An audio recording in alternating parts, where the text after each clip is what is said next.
खराम बजैया जजभिन सर में खट खट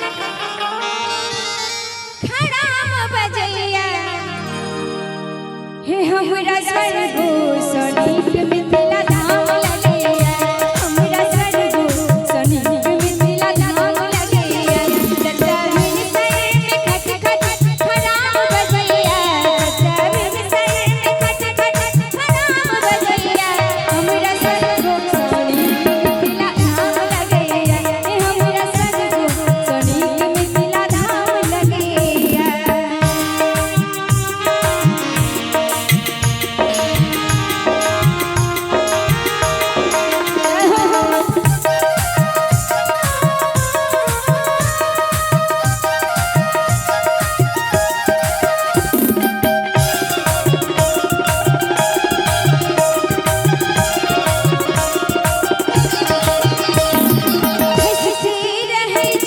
विपत्तियों के जाल में पाथे छी चिपड़े हम भर के दीवाल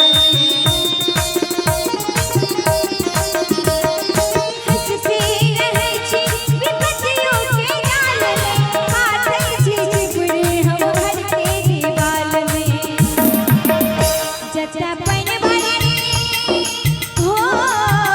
जटा पैन भरनी बेगो पुराण जनैया जटा पैन भरनी बेगो पुराण जनैया हमरा सर्गो सनीक मिथिला धाम लगैया हे हमरा सर्गो सनीक मिथिला धाम लगैया।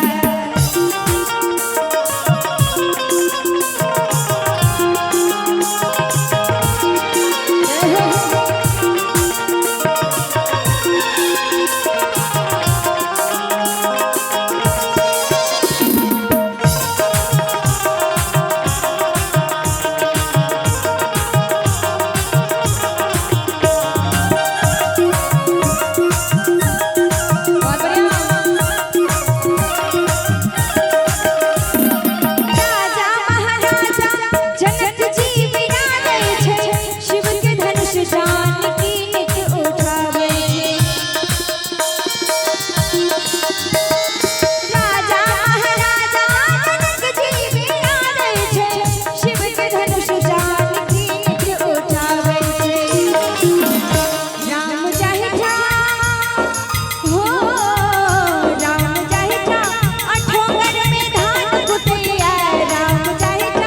अठोंगर में धान कुटैया हमरा सर्गो सनीक मिथिला धाम लगैया हे हमरा सर्गो सनीक मिथिला धाम लगैया।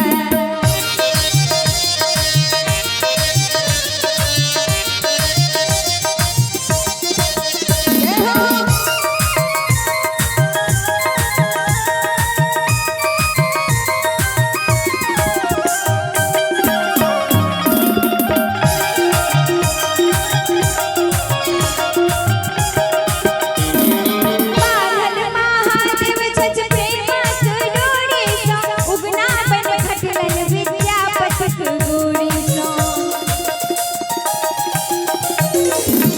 बान्हल महादेव छछ प्रेमक डोरी सँ उगना बन खटलन विद्यापतिक गोरी सँ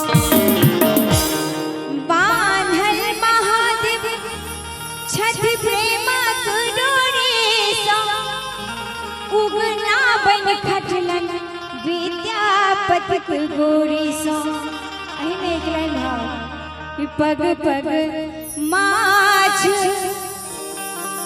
मखान भेटैया कमला कोशी बलान बहैया पग पग पान मखान